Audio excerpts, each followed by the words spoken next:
자, 우리 일터를 축복하는 교회, 선교적 교회에 대해서 함께 나누고 있는데 또 식사도 하셨고 하니까 지난주에 했던 걸 또 한번 복습하면서 한번 쭉 한번 읽어보겠습니다. 1번, 자, 교회는 사람이다. 성경에서 말하는 교회는 항상 건물이 아니고 사람이다. 예수님을 믿고 구원받은 사람들을 교회라고 합니다. 건물은 중요해요, 안 중요해요? 왜 중요해요? 사람을 담는 그릇이기 때문에 중요합니다. 그리고 건물을 통하여 사람이 가지고 있는 교회가 사명을 감당할 수 있게 돼요. 그래서 교회가 감당할 수 있는 최고의 건물을 준비해 가고, 교회가 하나님의 영광을 돌리고 세상의 빛이 되도록 하는 가장 적합한 건물, 자꾸만 변화되는 거죠. 옛날에는 체육관 같은 게 없었습니다만 요새는 체육관도 자꾸 늘어나고, 또 요새는 카페도 점점 많이 늘어납니다. 그 이유가 뭐냐면 교회가 세상과 같이 호흡을 하고 세상과 대화하길 원하는 거죠. 그런 측면에서 교회 건물은 신학을 담아야 되고 하나님의 마음을 담아야 되고, 교회는 열려 있어야 한다. 근데 오늘날 안전 문제 또 이런 문제로 인해서 자꾸만 교회를 닫을 수밖에 없는 그런 상황들이 많이 있습니다만, 여러분들이 같이 기도해 주시면서 이 문제를 풀어야 돼요. 2번, 자, 교회는 정리하면 같이 읽습니다. 시작. 교회는 세상으로부터 부름받은 하나님의 백성들의 모임이다. 그래서 모이는 교회입니다. 또한 3번 같이 읽습니다. 교회는 다시 세상으로 보냄을 받은 예수 그리스도의 제자들이다. 우리가 함께 모여서 불을 받고 은혜를 받고 우리가 구원받은 백성이라는 것을 확인하고 여기서 계속 먹고 자고 사는 게 아니라, 변화산에서 계속 여기가 좋사오니 하는 게 아니라 산으로 내려와야 되는 거죠. 다시 세상으로 나아가서 세상으로 보냄을 받은 각자의 처소에서 교회로 살아가도록 부름받은 예수 그리스도의 제자들이다. 그래서 교회는 하나님의 백성이요 보냄받은 제자들입니다. 4번 같이 했습니다. 모든 성도 한 사람 한 사람이 세상으로 보냄을 받은 사명자이다. 그래서 미셔널 처치, 이것이 선교적 교회입니다. 성경이 말하는 교회는 우리끼리 모여서 우리끼리 잘 먹고 하는 게 교회가 아니라, 성경이 말하는 교회는 예수님이 나도 너희를 보내노라 한 것처럼 한 사람 한 사람을 보내는 교회, 이게 성경적인 교회예요. 이것을 미셔널 처치라고 얘기합니다. 사명이 있는 교회, 보냄받은 교회, 선교적 교회, 같은 말이에요. 5번 같이 읽겠습니다. 시작. 우리 교회는 하나님께서 우리 각 사람을 매일 살아가는 삶의 현장에서 선교사로 살도록 부르셨음을 믿고 매일 매 순간을 예배자요 그리스도의 제자요 예수 그리스도의 증인으로서 예수 그리스도의 이름을 높이며 빛과 소금으로 하나님 나라의 확장을 위해 살아가도록 세워가는 선교적 교회이다. 지금까지 이야기한 것을 잘 정리를 해봤습니다. 자, 6번, 선교적 교회에 반드시 필요한 게 있습니다. 같이 읽습니다. 선교적 교회는 언제나 성령 안에서 하나됨을 지켜야 하며 더욱 깊은 하나됨을 누리도록 간구해야 한다. 교회의 능력은 어디에 있다? 하나됨에 있다. 교회의 머리가 예수 그리스도면 우리는 교회의 지체의 각 부분인데 우리는 다 몸이에요. 몸은 떨어져 있나요? 붙어 있나요? 성도들이 떨어져 있으면 그걸 뭐라고 얘기하죠? 시체? 좀 무서운 단어가 나왔습니다만, 자, 머리가 있는데 이 몸은 붙어 있어야 돼요. 근데 이 몸이 떨어져 있다, 갈라져서 싸우고 찢어져서 했다, 이러면 이 몸이 이상하죠, 그렇죠? 이건 이 성경이 말하는 몸이 아니에요. 몸은 붙어 있어야 돼요. 서로 사랑으로 붙어 있어야 돼요.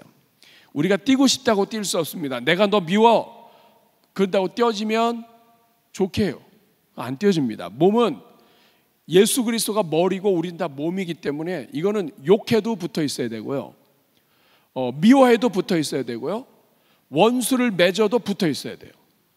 그러니까 이러나 저러나 붙어 있어야 되기 때문에 그냥 포기하고 사랑하는 게 건강에 좋다. 이 교회는 한 몸입니다. 하나 될 때 뭐든지 할 수 있어요. 여러분, 어리석은 사람, 뭐 똑똑하지 못한 것처럼 보여도요 10명이 힘을 들면 다 합니다. 근데 똑똑하다고 여기는 사람들이 모여서 다 이상해요. 이거 이상해. 이거 하나가 안 됐어요.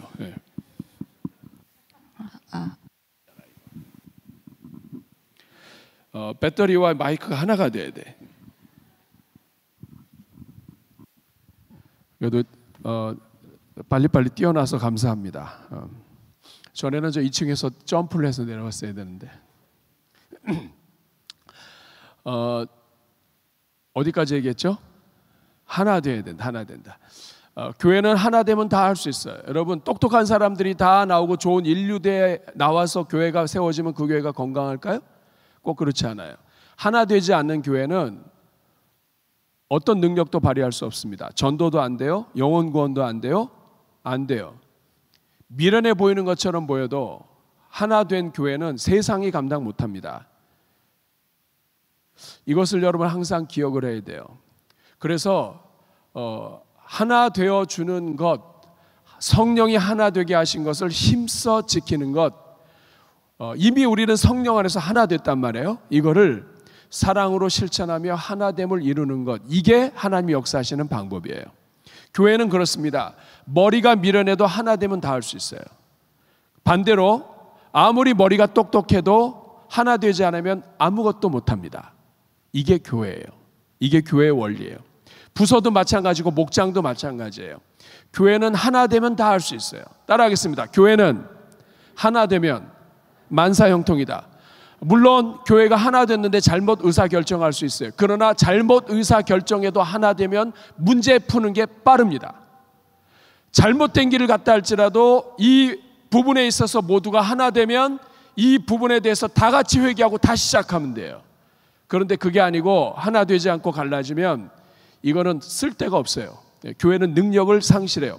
예수 그리스도의 능력, 예수 그리스도의 영광 하나도 나타내지 못해요. 교회가 하나 될 때 삼위일체 하나님의 존재 방식을 교회가 그대로 표현하게 돼요. 그러니까 눈을 떠도 하나됨, 눈을 감아도 하나됨. 여러분의 모든 기도 속에 하나님 우리 대전중앙교회 하나 되게 하여 주옵소서. 목장이 됐든 권사회가 됐든 아니면 전도회가 됐든 어디가 됐든 하나 돼야 돼. 하나 되면 다 할 수 있어요. 따라하겠습니다. 하나 되는 교회, 하나됨을 지키는 교회. 우리 하나님이 무슨 일체 하나님? 삼위일체 하나님. 삼위일체가 무슨 뜻이에요? 하나님이 삼 위로 계시는데 이분이 한 분이란 뜻이에요. 하나님의 존재 방식 자체가 하나예요. 이 말은 뭐냐면 교회를 깨트리고 나눠져서 하나님을 증거할 수 없다는 뜻입니다. 그러니까 너희가 서로 사랑하면, 이 말은 너희가 서로 사랑으로 하나 되면 세상 사람들이 너희가 내 제자인 것을 알리라.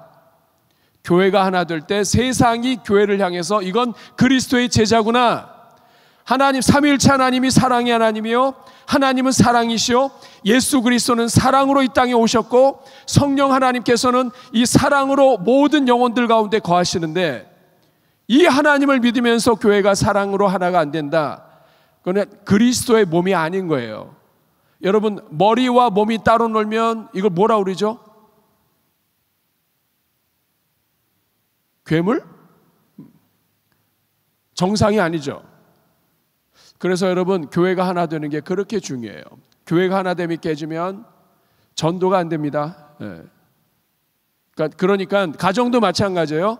하나됨을 하면, 남자가 머리란 얘기는 여러분 남자가 똑똑해서 머리가 아니에요. 부부에서 남자는 예수 그리스도를 상징합니다. 이 말은 뭐냐면 남자는 태어나기를 그렇게 생겨 먹기를 머리가 되고 존중을 받고 명예를 받도록 세워졌어요. 이 말은 뭐냐면 남자를 깎아내리면 그 집안은 어렵다 이 말이에요. 왜냐하면 남자가 힘이 안 나. 여자는 사랑을 받지 않으면 안 된다는 뜻이에요. 그러니까 이게 하나님께서 가정을 만드실 때에도 아예 그렇게 만들어 놓으셨어요. 하나됨은 사랑의 방법이고 서로 사랑으로 종노릇하며 복종하며 하나가 되어야 되는데, 조금만 우리가 인정받거나 조금만 하면, 조금만 똑똑하고 좀만 그러면 이렇게 남한테 명령하기를 하고 또 지시하고 이런 것들이 우리 안에 배어 있어요. 이런 것도 우리가 조심해야 돼요. 왜냐하면 하나됨을 해치는 것은 늘 조심해야 돼요. 어떤 사람들은 세상과 교회가 다르다고 하는데 그건 원래 달라요. 이 부분에 대해서는 제가 따로 말씀드리겠습니다. 세상은 조직이에요. 조직. 무슨 말인지 아시겠죠? 조직체하고 교회는 유기체예요. 몸은 유기체예요. 조직은 잘못된 것을 잘라내면 아프지도 않아요. 그냥 걔만 아프면 끝이에요. 교회는 잘라내도 고통이에요. 왜냐? 몸이라서 그래요. 여러분, 팔이 문제가 있다고 팔 잘라낼 수 있어요?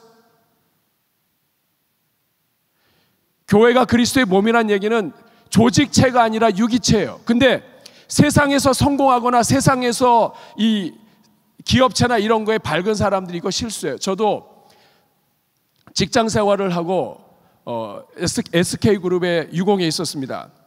직장 생활하면서 직장에서 생활한 것으로 교회를 보니까 이건 말도 안 돼요. 아니 어떻게 일을 그렇게 해? 조직. 근데 여러분 여기에 함정이 있어요. 교회는 조직이 아니에요. 조직이 필요하고 조직을 갖추고 있지만 교회는 조직체가 아니에요. 교회는 그리스도의 몸이에요. 영혼들을 섬기는 그리스도의 몸이에요. 그렇기 때문에 세상의 조직을 다루듯이 교회를 다루면 교회가 다 상처가 나요. 이상하게 똑똑하게 했고 이상하게 잘했는데 이상하게 성도들이 아파해요. 이게 교회예요. 왜 그러냐? 교회는 생명체이기 때문에 그렇습니다. 그래서 여러분 혹시 이 중에 직장 생활을 하고 또 나름대로 세상 조직에 눈이 열린 부신들 많아요. 왜 이렇게 일을 하면 되는 것 같다 교회에서 이렇게 안 하나? 몸이라서 그래요. 물론 답답할 때도 있습니다. 세상에서 2시간에 끝날 거를 교회에서는 이틀 동안 해요. 그리고 한 4시간 동안 서로 나누고 먹고 얘기하다가 다 풀지를 못해가지고 집에 가서 또 하고 다음 주에 또 다시 만나요. 이게 교회예요. 왜 그러냐? 이게 몸이라서 그래요. 그러니까 항상 여러분이 생각해야 될 거는 교회는 몸이에요. 영혼들의 집합체예요. 조직체가 아닙니다. 목사님, 일단 세상의 기업도 조직이고 사람들이 모이는 거예요. 네. 그렇지만 세상은 몸이 아니에요. 세상은 목적을 위해서 모인 이익단체예요. 교회는 몸이에요. 한 몸이에요. 성령 안에서 한 몸이에요. 손을 자르면 아프고 까지면 아프고 누군가가 힘들어하면 나도 힘들어하고 이게 몸이에요. 한 영혼이 신음하면 이쪽에서 같이 신음해요. 여러분 발꿈치에 조그만 게 하나 가시가 박혔는데 온몸이 다 신경이 쓰이고 힘들어요. 그 이유가 뭐예요? 몸이라서 그래요.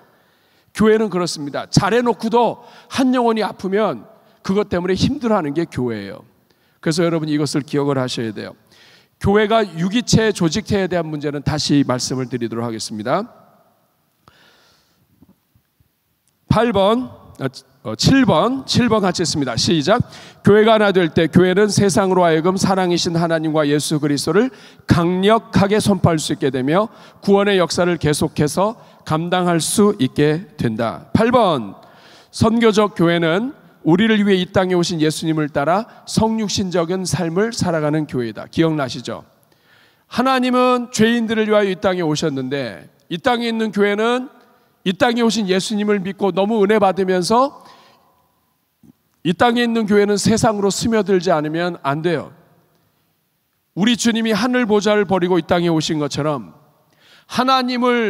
하나님이신데 사람을 입으신 것처럼 우리 이 땅에 있는 교회는 세상에 들어가야 되고 스며들어야 되고 죄인과 함께 해야 돼요.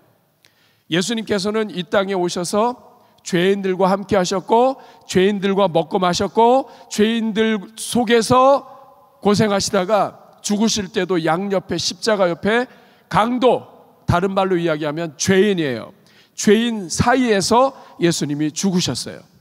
이게 예수님의 모습이에요. 그렇다면 예수님이 보내신 교회, 하나님으로부터 예수님으로부터 보냄받은 교회는 당연히 죄인과 함께하는 교회여야 하고 세상 속에서 세상에는 영혼들과 함께하는 교회여야 해요. 9번 같이 읽겠습니다. 시작. 교회가 성육신적인 교회가 되지 못하면 교회는 세상 속에서 이웃과 함께하지 못하고 고립되며 세상을 하나님의 나라로 만들지 못한다. 사랑하는 여러분, 이 땅에 교회들 가운데 고립된 교회 많습니다. 자기 교회 문제로 고립된 교회가 있어요. 자기들끼리 치고받고 싸우고 하다가 도저히 세상 앞에서 부끄러워가지고 세상에 전도지도 나누지 못하는 교회, 고립됩니다. 교회는 스스로가 문제가 돼도 고립돼요. 근데 잘하고도 고립되는 교회 많아요. 자기들끼리 좋아하고 자기들이 우선이고 자기들 필요한 거 채우는 게 우선인데, 이 땅에 하나님이 우선이 아니잖아요. 하나님은 죄인이 우선이고 하나님이 세상을 이처럼 사랑하사 독생자를 주셨으니 죄 지은 영혼이 우선이란 말이에요. 그런데 이 땅에 있는 교회가 배가 불러지면 안 돼요. 우리 주님은 우리를 우선으로 하셨기 때문에 아들을 십자가에 못 박으셨는데, 우리가 우선이 돼가지고 살면 주님을 닮지 못해요. 이 땅에 있는 교회는 물론 자기 몸도 챙겨야 합니다. 그렇지만은 동시에 가난한 영혼들, 어려운 영혼들, 이웃들, 죄인들 속에 같이 스며들어야 돼요. 같이 하지 않으면 교회는 고립됩니다. 고립된 교회는 사명 감당하지 못해요. 미셔널 처치, 선교적 교회는 고립된 교회가 아니에요. 이웃과 함께하는 교회요, 이웃으로 스며들어가는 교회여야 합니다. 10번 같이 했습니다. 시작. 이 땅의 교회가 성주신적인 삶을 살기 위해서는 지역사회 속으로 들어가 이웃과 함께하며 이웃의 필요에 관심을 가지고 기도하는 것으로부터 시작하면 된다. 그래서 여러분, 대전중앙교회는 선교적 교회 미셔널 처치로서 이 지역에 있는 영혼들을 끌어안고 기도해야 돼요. 우리가 그런 교회가 되기를 바랍니다. 여러분, 함께 사는 이웃들, 또 주변에 있는 사람들, 그 한 사람 한 사람을 축복하는 그런 교회가 되어야 돼요. 교회의 직분자들은 이웃과 함께하는 사람이어야 되고, 높은 직분으로 갈수록 주변에 있는 이웃들과 친하고 이웃들로부터 칭찬을 받는 사람이어야 해요. 교회에서는 잘하는데 이웃에서 못한다, 그러면 어딘가 모르게 미셔널 처치로서 문제가 있는 거예요. 우리 모두가 다 하나님 기뻐하시는 교회로 다시 태어나게 되기를 축복합니다. 과거는 지나갔어요. 이제가 중요합니다. 선교적 교회로서 정말 하나님은 나 같은 죄인을 구하셨는데, 우리는 이걸 기뻐하면서 나 같은 또 다른 죄인들에 대해서 관심이 없다면 그건 은혜를 받은 사람으로서의 입장이 아니에요. 어떤 분은 선교지에 나가서 너무나 열심히 해요. 근데 지역사회에서는 사람들하고 원수로 살아요. 이거 이상한 거예요. 선교지에 나가서 하는 거는 지역사회에서 못한 거를 이쪽에서 만회하도록 하는 게 아니에요. 선교적 교회, 미셔널 처치는 내가 살아있는 현장에서부터 영혼들을 섬겨야 되고, 이것이 확장이 돼서 예루살렘과 유대와 사마리아 땅까지 이르러서 우리 주님이 온 세상의 하나님이시기 때문에 우리 또한 온 세상을 섬기는 입장에서 선교가 되어야 돼요. 제가 말씀드렸죠. 남가주에서 있을 때에 히스패닉들을 종업원으로 데리고 있는 사업하시는 분들이 많았어요. 아주 큰 사업하시는 분도 많았고.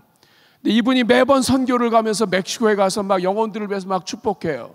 근데 자기 직장에 있는 이 히스패닉 애들, 얘네들은, 멕시칸 애들은 함부로 대해요. 얘네들이 이래요. 나도 멕시코 사람이라고. 이상한 거예요. 여러분, 선교지에 있는 외국인들에 대해서는 막 너무 불쌍히 여기면서, 한국에 와 있는 외국인들은 얘들은 무시하거나 말을 함부로 하거나 그러면 안 돼요. 저는 우리 한국 사람들이 동남아에 가서 이 외국인들 또 중국인들 함부로 말하는 거 보면 아주 화가 나요. 여러분, 아무리 우리 대한민국이 잘 살아도요, 옛날에 우리 대한민국이 잘 살았을 때 외국인들이 와가지고 우리한테 말 함부로 한 사람도 있었지만 그렇지 않은 사람들도 많았다는 걸 기억해야 돼요. 우리 대전중앙교회는 그런 사람이 없기를 바랍니다. 뭐 저놈 이놈 함부로 얘기하고, 여러분 요새 한국말 많이 배워가지고 다 알아요, 애들이. 저놈이 어디서 왔어? 그러면 여러분한테 찾아와서 얘기할 거예요. 나 저놈 아니에요. 이놈 저놈 하지 말아요. 여러분, 이제 한국말 다 해요.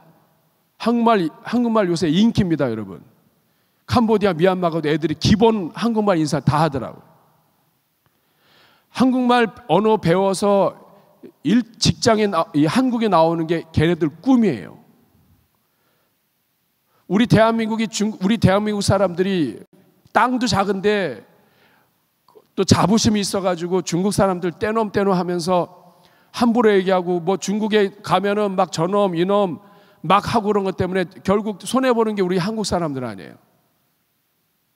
여러분, 중국에서는 물건 하나 잘 팔면 14억 개가 팔립니다. 우리 대한민국에서는 전 국민이 하나씩 써도 5천 개예요. 5천만 개. 비교가 안 됩니다, 여러분. 언제까지 대한민국 해가지고 막 세계 나가서 함부로 말하면 안 돼요, 여러분. 여러분들이 함부로 말하는 거 여러분의 후손들이 다 뒤집었어요. 지금 그래가지고 중국 애들이 우리 한국 사람 싫어하잖아요. 한국 사람들 뭐만 싫어해요. 그냥 자기들 무시한다고. 여러분, 세상이 바뀌었어요. 10년 전, 20년 전만 해도 상하이에 가면 상하이에서 중국인 식모를 데리고 살았어요. 요새 어떻게 되는지 아십니까? 중국 상하이에 있는 사람이 한국인 식모를 써요. 여러분 알고 있습니까? 대한민국에서 사업장 하나 가지고 있어도 얼마나 번다고 그래요. 중국 애들 여러분 우선 이상한 애들도 많지만 제법 그냥 조금 판다 하는 애들은 단위가 그냥 100만 단위가 넘어요. 중국 시장이 그렇게 크다고요. 언제까지 여러분 이거 버리지 못하면 선교적 이거 양심 안 돼요. 한국 사람들 조심해야 돼요. 오늘부터 여러분 주변에 있는 외국인들 함부로 얘기하면 안 돼요, 여러분. 걔네들이 여러분의 말은 절반을 알아듣는다 생각하셔야 돼요. 그걸 걔네들이 귀신 같은 이 말이 아니에요. 걔네들이 보통 애들이 아니에요. 그냥 표현만 보고 얼굴만 봐도 무슨 말하는지 느낌으로 알아요. 옛날에 우리 한국에서 나간 우리 선조들이 다 해외 나가가지고 다 눈칫밥 먹고 살았죠. 걔네들 똑똑해요. 누구한테 인사해야 되는지 다 알고요. 근데 걔네들을 그래서 옛날 생각하고 욕하시면 안 돼요. 여러분, 중국 애들 함부로 보시면 안 됩니다. 그리고 우리 한국 사람들은 항상 약점이 많아요. 제가 오전에도 말씀드렸지만 한국 사람들은 단체 활동이 약해요. 중국 애들은 워낙에 시끄러운데 함께 모이면 더 시끄러워요. 그렇지만 그만큼 단체 활동이 강하다는 거예요. 우리 애들은 보호가 안 돼요. 근데 중국 애들이나 이런 애들은 보호가 된다고요. 자기들끼리 보호해요. 해외 나가면 약점이 많아요, 한국 사람들은. 그러니까 여기 있을 때부터 말 똑바로 하고 좋은 말하고 축복해 줘야 돼요. 뭐 이 자식 저 자식 그러면 애들이 와서 그래. 나 자식 아니라고. 여러분이 항상 기억하셔야 돼요. 영혼들을 사랑하는 사람이 언어부터 바뀌어야 됩니다. 그렇지 않으면 나중에 후손들이 손해를 봐요. 자, 그러면 지난주에 배운 게 이겁니다. 오늘 우리 자신의 형제 중 구원받아야 할 사람이 누구인가? 사도 바울의 예를 통해서 함께 나눴습니다. 가장 먼저는 여러분의 가족이 구원받아야 되죠. 여러분의 모든 가족들이 예수 믿고 구원받으시길 축복합니다. 친척이 구원받아야 돼요. 그리고 세 번째가 함께 만나고 일하는 친구들과 이웃들. 네 번째가 우리나라에 거하는 모든 대한민국 사람들. 다섯 번째, 북한 동포도 우리 민족이에요. 그리고 여섯 번째, 전 세계에 흩어져 있는 코리안 디아스포라가 다 우리가 섬기고 사랑해야 될 우리 민족들이에요. 이 사람들도 우리 민족을 사랑하면서 동시에 타 민족도 전도할 수 있어야 된다 이 말이에요. 자, 그러면 오늘은 가장 먼저 일터를 축복하신 하나님이라고 하는 주제 아래 첫 번째 질문입니다. 하나님이 사람을 지으신 목적이 무엇인가? 하나님 왜 우리 사람을 만드셨는가? 창조의 목적은 여러 가지가 있습니다. 하나님의 선한 도구가 되게 하기 위해서 에베소서 2장 10절 하나님이 우리를 만드신 바라 하나님의 선한 일을 하기 위해서 우리를 만드셨는데 그 선한 일이 뭐냐? 창세기 1장 26절에서 28절 오늘 우리가 읽은 본문의 말씀을 보면 하나님이 우리를 지으신 목적이 나옵니다. 천지를 창조하실 때 인간을 지으신 목적이에요. 26절 같이 읽어보겠습니다. 시작. 하나님이 이르시되 우리의 형상을 따라 우리의 모양대로 우리가 사람을 만들고 그들로 바다의 물고기와 하늘의 새와 가축과 온 땅과 땅에 있는 모든 것을 다스리게 하자. 하나님이 말씀하셨습니다. 하나님의 형상대로 모양을 따라 사람을 만들어서 사람으로 하여금 하늘과 땅에 있는 모든 것들을 다 다스리게 하자. 질문하겠습니다. 사람을 지으신 목적이 뭐예요?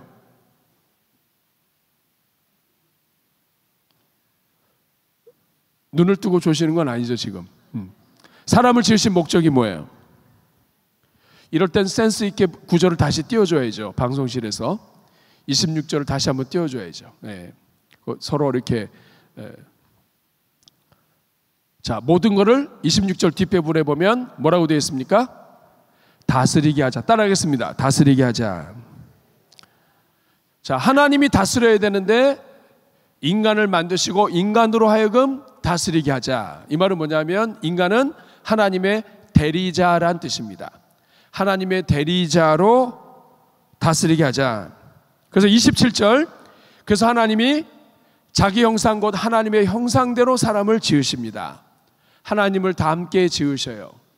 남자와 여자를 만드셨습니다. 그리고 28절 다 같이 읽겠습니다. 시작. 하나님이 그들에게 복을 주시며 하나님이 그들에게 이르시되 생육하고 번성하여 땅에 충만하라. 땅을 정복하라. 바다의 물고기와 하늘의 새와 땅에 움직이는 모든 생물을 다스리라 하시니라. 이 창세기 1장 26절에서 28절 이 말씀을 다른 말로 문화명령 혹은 노동명령이라고 얘기합니다. 한번 따라하겠습니다. 문화명령, 다시 노동명령. 이 말이 뭐냐면 하나님이 천지를 지으시고 사람을 지으셔서 사람으로 하여금 하나님을 대신해서 천지를 다스리게 하신 대표자로 삼으신 거예요. 그래서 이 모든 피조물 속에서 하나님의 뜻을 세워나가도록 하나님이 명령하신 것이다. 이거를 문화명령이라고 얘기합니다. 하나님의 뜻이 문화 속에서 하나님의 뜻이 이루어지도록 사람을 세우셨다. 문화를 일으키고 그리고 하나님의 뜻을 이루는 하나님의 역사를 감당하도록 하나님에게 노동명령을 주셨다. 문화명령을 주셨다는 거예요. 자, 그러면 정리를 해보면 하나님이 천지를 지으시고 사람을 지으신 목적은 하나님을 대신하게 하기 위한 거예요. 하나님을 대신해서 뭐 하는 겁니까? 온 세상을 하나님의 이름으로 다스리게 하시는 거예요. 문화명령, 노동명령이에요. 자, 질문하겠습니다. 노동은 사람이 타락한 후에 생긴 건가요? 아니면 그 전에도 있었나요? 다시, 노동은 타락한 인간에게 주어진 건가요? 아니면 타락하기 이전에도 노동이 있었나요? 타락하기 전에도 있었어요. 사람을 만들어서 다스리게 하자. 이미 타락하기 전에 노동의 명령, 문화의 명령을 주신 거예요. 자, 아담이 타락하기 전에 노동한 게 있어요. 뭐가 있을까요? 성경에 나와 있는 게 있습니다. 에? 동물의 이름을 줬어요. 예. 하나님이 아담에게 동물의 이름을 다 짓게 했어요. 얘는 코가 기네. 얘는 목이 기네. 기린. 이렇게 하나님이 이름을 다 짓게 하셔서 하나님이 직접 지으셔도 되는데 사람에게 이름을 짓게 하셨어요. 자, 이거 굉장히 중요한 거예요. 왜 하나님이 동물들의 이름을 짓게 하셨을까요?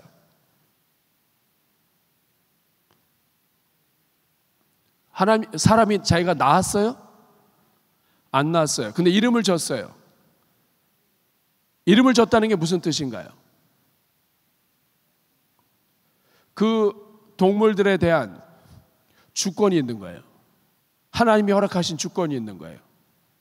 누군가의 이름을 져줬다. 그 사람이 그 이름을 져준 대상에 대해서 쓸 수 있는 권한이 있는 거예요. 그러니까 굉장히 중요한 거죠. 여러분 집에서 이 애완동물 키우시는 분 한번 손 들어보세요. 우리는 다 잡아먹고, 우리 너무 사랑해서, 요새는 이제 먹는 것도 어려워요. 옛날에도 먹지 않았지만 앞으로는 더 어려워지죠. 자, 이제 동물들을 사랑해야 되는데, 자, 동물들의 이름을 누가 줘요?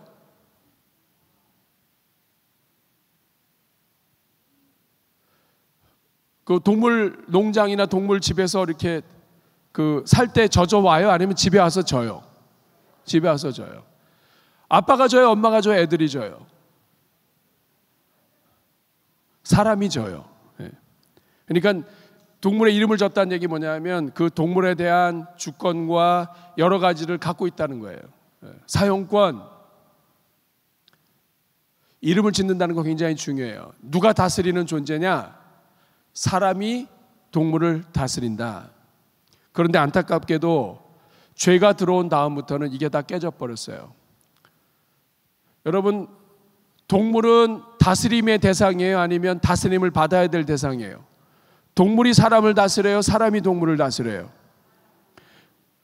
근데 왜 우상을 섬기면 곰한테 절하고 닭한테 절하고 소한테 절하고 그러나요? 타락해서 그래요. 죄가 들어오고 타락한 이후에는 주객이 전도가 됐다고요. 자, 노동은 타락하기 이전부터 있었어요. 또 질문하겠습니다. 노동은 신성한 건가요? 아니면 더러운 건가요? 너무 답이 쉽죠? 지금 피곤한 시간이기 때문에 쉽게 가려고 하는 거예요. 노동은 신성해요. 왜냐하면 하나님이 주신 사명이에요. 자, 그럼 노동은 즐거운 건가요? 괴로운 건가요? 똑바로 생각해보고 얘기하세요. 노동은 즐거운 건가요? 괴로운 건가요? 오늘 우리의 노동이 괴로운 이유는 뭐예요? 타락해서 그래요.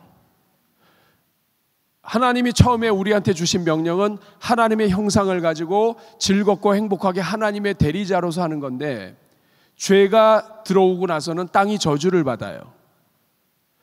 열심히 노력해야 돼요. 땅이 가시를 내요. 그러니까 이 모든 장애물들을 해치고 하려니까 얼마나 고생이 많아요. 그래서 다시 1번으로 돌아오면, 하나님께서 사람을 창조하신 목적은 하나님의 대리자로 온 세상을 다스리게 하기 위한 거예요. 두 번째, 그러면 이 문화명령, 노동명령을 위해서, 다시 말하면 하나님의 이름으로 다스림을 잘 하도록 하기 위해서 하나님이 하신 일이 무엇입니까? 26절 같이 읽겠습니다. 시작. 하나님이 이르시되 우리의 형상을 따라 우리의 모양대로 우리가 사람을 만들고. 하나님이 하신 가장 먼저 일은 문화명령, 노동명령, 하나님의 대리자로서 사람을 쓰기 위해서 하나님이 하신 가장 먼저 일은 하나님이 하나님의 형상과 모양대로 사람을 만드는 거예요. 형상과 모양대로 만들었다, 이 말은 하나님의 지혜와 하나님의 속성과 하나님의 능력과 하나님의 영광을 사람에게 주었다. 아니, 어떻게 이렇게 사람이 이럴 수가 있어? 어떻게 사람이 이렇게 위대하지? 그 이유는 하나님의 형상대로 지었기 때문이에요. 다시 말하면 하나님의 속성을, 하나님이 가지고 계신 하나님의 성품의 상당한 많은 부분을 사람에게 주셨어요. 왜냐하면 그래야 동물들을 다스릴 수 있고 세상을 다스릴 수 있는 거예요. 언어의 능력, 지혜. 여러분, 사람의 지혜가 끝이 없어요. 언어의 능력, 총명, 말로 다 할 수가 없습니다. 많은 사람들은 다 비슷해요. 그렇지만 하나님이 또 탁월한 사람들을 통해서 또 지혜롭게 하신단 말이에요. 그래서 하나님이 가장 먼저 하신 일은 하나님을 닮은 존재로 사람을 만드셨어요. 하나님의 형상과 모양을 따라 지었다, 이 말은 뭐냐면 인간에게 영혼이 있게 하셨다. 하나님과 교통하게 하셨다. 동물들하고는 교통이 안 돼도 하나님이 사람과 교통하도록 영혼을 주셨다. 하나님의 형상대로 지으셨다. 하나님의 능력을 상당히 많이 주셨다. 그 대표적인 것이 말이에요, 말. 사람의 말은 하나님의 신적인 능력이 나타날 때가 많아요.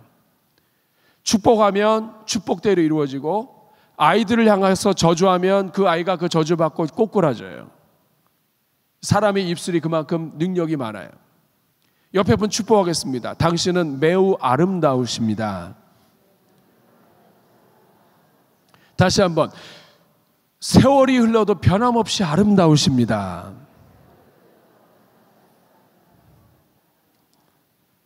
한 번만 더 인사하겠습니다. 진심이요. 자, 이렇게 우리가 이야기를 하면 이 말은 말대로 되는 능력이 있어요. 그리고 하나님께서 그 말대로 들으시겠다고 했어요. 내 귀에 들리는 대로 내가 행하겠다. 그러니까 여러분, 우리는 신적인 능력이 우리한테 잠재되어 있음을, 하나님의 능력을 우리에게 나누어 주셨음을 알고, 이 문화명령, 노동명령을 위하여 하나님의 능력을 나눠 주셨음을 알고 우리가 말을 잘 해야 합니다. 가급적이면 축복의 말, 가급적이면 은혜의 말, 가급적이면 긍정의 말, 여러분들의 입술을 통해 나오기를 축복합니다. 그 다음에 하나님이 하신 일이 뭐예요? 27절, 하나님이 자기 형상 곧 하나님의 형상대로 사람을 창조하시되 남자와 여자를 창조하셨습니다. 하나님은 남자와 여자를 창조하셔서 둘이 하나 되어 하나님의 뜻을 이루고, 남자와 여자를 창조하심을 통하여 하나님의 뜻이 세대를 뛰어넘어 계속해서 진행해 가도록 하셨어요. 그리고 28절, 하나님이 하신 일이 뭐예요? 시작. 하나님이 그들에게 복을 주셨다. 복을 주셨다고 하는 말은 하나님이 풍성하게 하셨다. 이 하나님이 하신 일이에요. 자, 정리를 한번 해보도록 하겠습니다. 하나님이 사람을 지으신 목적은 하나님의 대리자로서 온 우주 만물을 다스리게 하신 거죠. 자, 이것을 위해서 하나님이 하신 일은 사람을 하나님의 형상과 모양대로 지으셔서 하나님을 닮게 지으시고 하나님과 소통할 수 있게 지으셔서 하나님의 뜻을 따라 움직이게 하신 거예요. 근데 문제가 생겼어요. 인간이 타락했습니다. 영 죽은 자들이 됐어요. 이 말이 무슨 뜻이냐면, 타락하고 하나님을 거부함으로 말미암아 하나님과의 소통이 끊어졌다는 뜻이에요. 자, 그럼 보세요.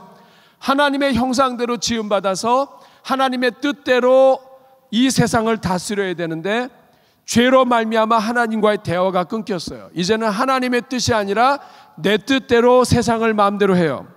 그러다 보니까 어떤 일이 일어납니까? 세상이 하나님의 뜻대로 움직이는 게 아니라 파괴가 되는 거예요. 이것을 가슴 아프게 여기신 우리 하나님께서 독생자 예수 그리스도를 보내셔서 죄의 문제를 해결하시고 누구든지 예수님을 믿는 자들마다 구원받게 하시고 하나님의 자녀가 되게 하셔서 다시 하나님과 교통이 열리게 해 주셨습니다.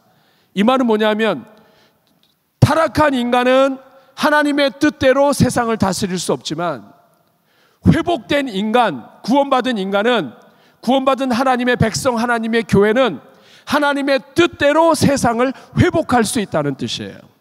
하나님과 교제가 열렸기 때문에. 여러분, 이 명령, 문화 명령이 오늘날에도 유효한가요? 그렇습니다. 이제는 예수 그리스도 안에서 우리가 할 수 있는 거예요. 3번, 세 번째 질문입니다. 그렇다면 우리가 문화 명령을 위해서 해야 할 일이 무엇인가? 28절 다 같이 읽겠습니다. 시작. 하나님이 그들에게 복을 주시며 하나님이 그들에게 이르시되 생육하고 번성하여 땅에 충만하라. 땅을 정복하라. 바다의 물고기와 하늘의 새와 땅에 움직이는 모든 생물을 다스리라 하시니라. 28절 다시 앞부분으로 보시면, 하나님은 하나님의 형상대로 우리를 지으셨고 하나님은 우리에게 복을 주셨습니다. 그리고 예수 그리스도를 통하여 이 모든 것을 회복시켜 주셨습니다. 이제 이것이 다시 시작되는 거예요. 예수 그리스도 안에서 생육하고 번성해야 합니다. 생육하고 번성한다는 말은 이제는 무엇을 손을 대든지 열매를 맺어야 된다. 하나님께서 주신 가정을 풍성하게 자녀들을 통해서 이 땅에 충만하게 해야 된다. 이 말은 뭐냐면, 땅의 어느 구석이든지 하나님의 뜻대로 움직여지도록 하나님의 자녀들이 섬겨야 한다. 땅이 충만하고 번성하고 땅을 정복하고 모든 생물을 다스려야 된다. 지난 영적 각성 집회 때 이것을 김기동 목사님이 아주 간단하게 정리해 주셨습니다. 기억하시나요? 복음으로 정복하고 섬김으로 다스리라. 아주 맞는 말이에요. 우리가 정복을 하되 복음으로 정복을 하고 섬김으로 다스려야 돼요. 예수 그리스도의 심장으로 다스리고 복음으로 정복해야 되는데, 복음 말고 다른 것으로는 정복할 수가 없어요. 복음이 있어야 하나님의 뜻이 들어가고 하나님의 뜻이 들어가야 하나님의 뜻대로 회복이 돼요. 가정에도 복음이 들어가면 하나님의 뜻이 가정 안에서 움직이고, 일터에서도 하나님의 뜻이 들어가면 하나님의 뜻대로 일터가 움직여요. 나라도 마찬가지예요.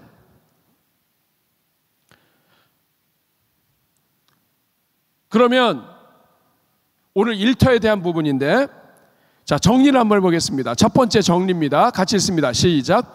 교회를 세우신 것은 교회를 통해 하나님의 통치, 하나님의 다스림을 회복하시기 위함이다. 아멘. 교회를 통해서 이제는 하나님의 통치, 하나님의 뜻이 무엇인지, 하나님이 무엇을 기뻐하시는지를 가르치고 다스림을 회복하는 거예요. 그러니까 이 땅에 교회가 없으면 다스림의 회복이 안 돼요. 교회는 예수 그리스도 안에서 온 세상을 회복하기 위한 하나님의 유일한 기관이에요. 그러므로 교회가 건강해야 돼요. 교회가 살아야 돼요. 교회가 소망이에요. 교회가 없으면 온 우주의 회복이 안 돼요. 이게 우리 대전중앙교회가 그 중에 하나인 거예요. 두 번째, 시작. 일터는 성도들이 매일 살아가는 곳이며 하나님의 통치가 이루어져야 하는 현장이다. 여러분, 아까 우리가 섬겨야 될 우리 민족, 가장 먼저는 가족, 친척, 그 다음에 우리 이웃과 일터라고 했습니다. 이 세 번째가 제일 약해요. 대한민국이 5천만이라고 하면 이 중에서 생산 인구, 직업과 관련되거나 아르바이트라든 뭐라든 조금이라도 물질을 벌거나 하는 사람들이 70%예요. 다시 말하면 3천만 명 이상이 거의 4천만 가까운 사람이 일과 관계가 있어요. 직장과 관계가 있어요.